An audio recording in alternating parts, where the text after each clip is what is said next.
Hello dear student, स्वागत है आप सभी का एक बार फिर से अपने चैनल लखनऊ गुरुकुल पर। लखनऊ यूनिवर्सिटी में जो ऑड सेमेस्टर के एग्ज़ाम हैं आपके दिसंबर या जनवरी माह में आपके होने हैं, ठीक है। जैसा हर बार आपका होता चला आया है। लखनऊ विश्वविद्यालय की तरफ से यहाँ पर कई सब्जेक्ट के आपको असाइनमेंट भी देने स्टार्ट हो चुके हैं, तो काफ़ी बच्चों के मैसेज कमेंट हमारे पास आए हैं कि सर हमें सेमेस्टर एग्ज़ाम में असाइनमेंट कैसे तैयार करना है, क्योंकि काफ़ी स्टूडेंट्स यहाँ पर फर्स्ट सेमेस्टर के हैं जिन्होंने अभी तक एक बार भी एक्सपीरियंस नहीं किया है सेमेस्टर एग्ज़ाम का, और सेमेस्टर एग्जाम का असाइनमेंट कैसे तैयार किया जाता है उन्हें नहीं पता है। तो बेसिकली एक अच्छा असाइनमेंट कैसे तैयार किया जा सकता है जिससे आप ज़्यादा से ज़्यादा नंबर गेन कर सकें, ठीक है। तो इस पर हम बात करेंगे, कुछ यहाँ पर की पॉइंट्स हैं उन पर हम बात करेंगे।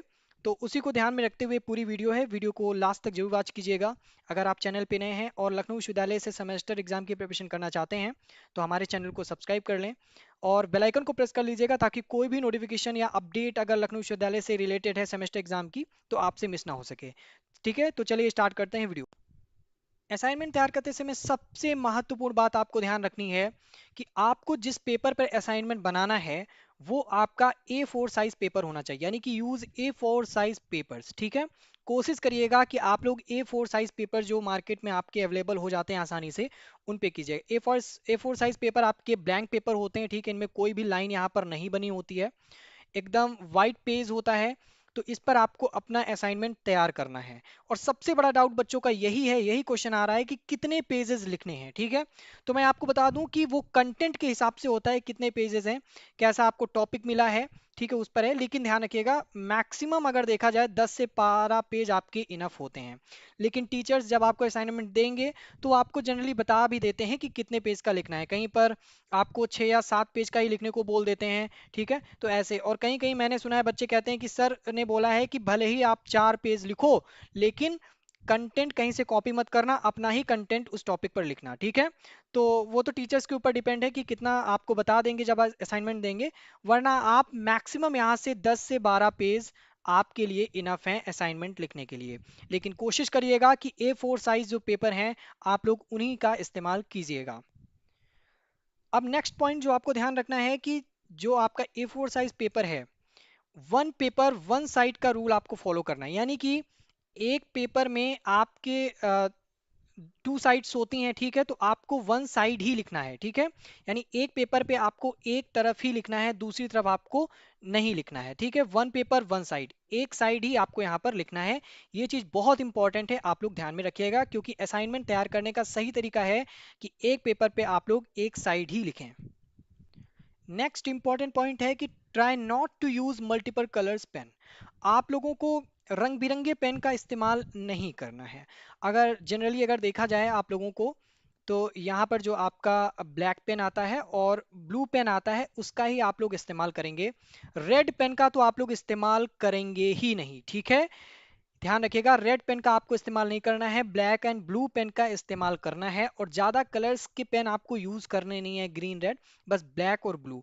लेकिन ध्यान रखिएगा कोई भी अगर इंपॉर्टेंट पॉइंट या इंपॉर्टेंट डेफिनेशन आपकी है तो उसको आप ब्लैक पेन से ही मेंशन कीजिएगा, ठीक है। इससे क्या होगा कि वो चीज़ आपकी उभर कर आएगी, आपका प्रेजेंटेशन यहाँ पर अच्छा रहेगा। ये तीसरा पॉइंट आपके लिए बहुत इंपॉर्टेंट है, ठीक है। अब बढ़ते हैं आगे। चौथा पॉइंट है कि use black sketch pen for main topics heading. जो आपकी मेन टॉपिक है, जिस टॉपिक पर आपको असाइनमेंट बनाने के लिए दिया गया है, उस टॉपिक का नाम आप पेज में सबसे ऊपर मेंशन करेंगे ब्लैक स्केच पेन से, ठीक है। मोटा पेन होता है आपको पता है, और ब्लैक स्केच पेन से आपको मेंशन करना है। और ध्यान रखिएगा जब एक मेन टॉपिक आपका खत्म होगा तो नेक्स्ट मेन टॉपिक जब आप स्टार्ट करेंगे तो आपको यहाँ पर ब्लैक स्केच पेन का ही इस्तेमाल करना है, ठीक है। जो आपकी शॉर्ट हेडिंग रहेंगी, छोटी हेडिंग रहेंगी, उसके लिए ब्लैक पेन की ही यूज करेंगे, स्केच पेन नहीं यूज करेंगे, उसके लिए केवल आप ब्लैक पेन ही यूज करेंगे। लेकिन जो मेन हेडिंग होगी, वो आपकी हेडिंग जो बीच में पड़ेगी, उसके लिए आप यहाँ पर ब्लैक स्केच पेन का ही इस्तेमाल करेंगे, ठीक है। मान लीजिए एक एग्जांपल देता हूं कि आपसे कुछ भी कहा गया कि जो शीत युद्ध या कोल्ड वॉर के रीजंस हैं उनको लिखिए, तो आप डालेंगे यहाँ पर कि राइटिंग बन नहीं रही है, ठीक है। कोल्ड वॉर्स रीजन, ठीक है। कोल्ड वॉर्स रीजन जो आपकी मेन हेडिंग है वो ब्लैक स्केच पेन से होगी। उसके क्या क्या रीजंस हैं, जो हेडिंग्स होंगी वो आपकी यहाँ पर ब्लैक पेन ओनली से होंगी, ठीक है, ओनली ब्लैक पेन से आपकी यहाँ पर हेडिंग होगी, लेकिन जो मेन हेडिंग होगी वो आपकी ब्लैक स्केच पेन से होगी। फिर वो टॉपिक जहाँ पर खत्म होगा, फिर जहाँ से नया टॉपिक आपके, आप उसके कुछ सिग्निफिकेंस के बारे में बताएंगे या फिर कुछ भी बताएंगे उसके बारे में मेन हेडिंग से, तो वो आप ब्लैक स्केच पेन से ही लिखेंगे, ठीक है। नेक्स्ट इंपॉर्टेंट पॉइंट है कि try not to decorate your assignment notebook. जो आपकी असाइनमेंट है जिस पर आप तैयार कर रहे हैं उसको ज़्यादा सजाने की कोशिश ना कीजिए, ठीक है, क्योंकि आप अब इस लेवल पर आ गए हैं जहां पर आपको सिर्फ अपने कंटेंट पे फोकस करना है, ठीक है, जो आपका कंटेंट है उस पर फोकस करना है, आपको ज्यादा डेकोरेशन पे फोकस नहीं करना है। टीचर आपका कंटेंट देखेगा, आपका प्रेजेंटेशन देखेगा। अब आप हायर लेवल एजुकेशन में आ गए हैं, इस वजह से उसी हिसाब से आपको खुद को ढालना पड़ेगा। अगर आप बना भी देते हैं, अगर आपके पास समय है तो आप कर भी सकते हैं, बट ध्यान रखिएगा ये जरूरी नहीं है कि आप डेकोरेट ही करें, ठीक है, आप अपने कंटेंट को सॉलिड रखिएगा, ये ध्यान रखिएगा। सिक्स्थ इंपॉर्टेंट पॉइंट है कि जस्ट टच योर टॉपिक। आप अपने टॉपिक के बाहर कोई भी चीज नहीं लिखेंगे। जो गिवन टॉपिक आपको है, दिया गया है, सिर्फ उसी टॉपिक पर आपको पूरी चर्चा करनी है। अगर आपके टीचर ने बताया है कि इतने पेजेस में लिखना है, उतने पेजेस में, ठीक है। अगर आपके टीचर ने बताया है कि कहीं से कॉपी नहीं करना है, तो कहीं से कॉपी नहीं करना है, ठीक है। तो ध्यान रखना है, जो टॉपिक है उसी पर आपको इधर उधर की बातें नहीं लिखनी है। टॉपिक को पढ़िए कि क्या बात कर रहा है, किस विषय में पूछ रहा है। अगर रीजंस और सिग्निफिकेंस के बारे में पूछ रहा है तो सिर्फ रीजन और सिग्निफिकेंस ही देने हैं, आपको कोई और सजेशंस वगैरह वहां पे नहीं देनी है, ठीक है। टॉपिक में क्या दिया गया है वो आपको पूछा है, उसी पर आपको पूरा डिस्क्रिप्शन यहाँ पर देना है। टॉपिक के बाहर आपको बिल्कुल नहीं जाना है, ये चीज ध्यान रखनी है। और जो आपको असाइनमेंट में टॉपिक लिखना है, आपका जो असाइनमेंट में टॉपिक गिवन है उसको आप हेडिंग वाइज लिखिएगा, ठीक है, इन पैराग्राफ्स। पैराग्राफ्स में लिखना है, यहाँ पर आपको पॉइंट वाइज लिखने की जरूरत नहीं है, क्योंकि आप असाइनमेंट लिख रहे हैं, कोई आंसर नोटबुक नहीं लिख रहे हैं, ठीक, आपको किसी क्वेश्चन का आंसर नहीं देना है, आप असाइनमेंट लिख रहे हैं। इस वजह से आप चीजों को हेडिंग डाल करके आप पैराग्राफ में लिखने की कोशिश कीजिएगा, ठीक है। नेक्स्ट पॉइंट है कि if possible use some flow charts and diagrams. अगर पॉसिबल है, फिर ध्यान रखना, इफ पॉसिबल, अगर संभव है तो आप फ्लो चार्ट्स और डायग्राम्स का इस्तेमाल कर सकते हैं, इंप्रेशन काफी अच्छा पड़ेगा, ठीक है। ध्यान रखिएगा, फ्लो चार्ट्स जहां पर पॉसिबल है सिर्फ वहीं पर, ठीक है। जैसा आपका इकोनॉमिक्स सब्जेक्ट है, इकोनॉमिक्स में आपको कुछ डायग्राम्स बनाने पड़ सकते हैं, कुछ आपको फ्लो चार्ट्स से समझाना पड़ सकता है, तो वहां पर आप जहां पर संभव हो वहां पर फ्लो चार्ट और डायग्राम बना सकते हैं।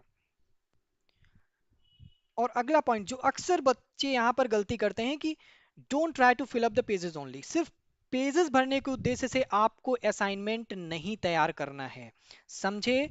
आपको असाइनमेंट तैयार करना है सिर्फ अपने कंटेंट को सॉलिड रखते हुए, ताकि आपको अच्छे नंबर यहाँ पर मिल सके। आपको प्रेजेंटेशन अपना अच्छा रखना है, ठीक है।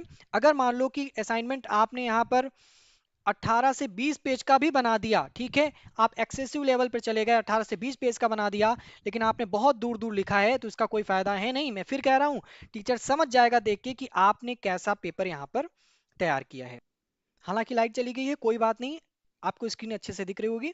तो यहाँ पर ध्यान रखना है, ये गलती आपको नहीं करनी है कि आप सिर्फ पेजेस भरने के उद्देश्य से असाइनमेंट मत बनाइएगा, ये चीज दिमाग से बिल्कुल निकाल दीजिए। कंटेंट सॉलिड होना चाहिए, और जितने पेजेस में उसकी डिमांड हो उतने आपको फिलअप तैयार करना होगा, ठीक है। अब बढ़ते हैं आगे। एक और महत्वपूर्ण बात जो आपको ध्यान रखनी है कि आपको अपने पर्सनल थॉट्स यहाँ पर नहीं मेंशन करने हैं। पर्सनल थॉट्स का मतलब ये नहीं कि सर ने तो कहा था कि तुमको जो आता है वो लिखना, कॉपी मत करना, और आप कह रहे हैं कि सर पर्सनल थॉट्स नहीं लिखने हैं, ये कैसे संभव है। ध्यान रखिएगा, मैं उन पर्सनल थॉट्स की बात नहीं कर, मैं आपके व्यक्तिगत विचारों की बात करूं। कभी किसी कंटेंट पे अगर आपको लिखने को दिया गया है और वहां पे टीचर ने कहा है कि आपको जो आता हो वो लिखो, आपको जो आता है वो बुक से आपने पढ़ा है तभी वो आता है, लेकिन आपको ये नहीं लिखना है कि मैं ऐसा मानता हूं, मेरा ये विचार है, ठीक है। आपका पर्सनल ओपिनियन है, पर्सनल थॉट आपका नहीं होना चाहिए, ठीक है।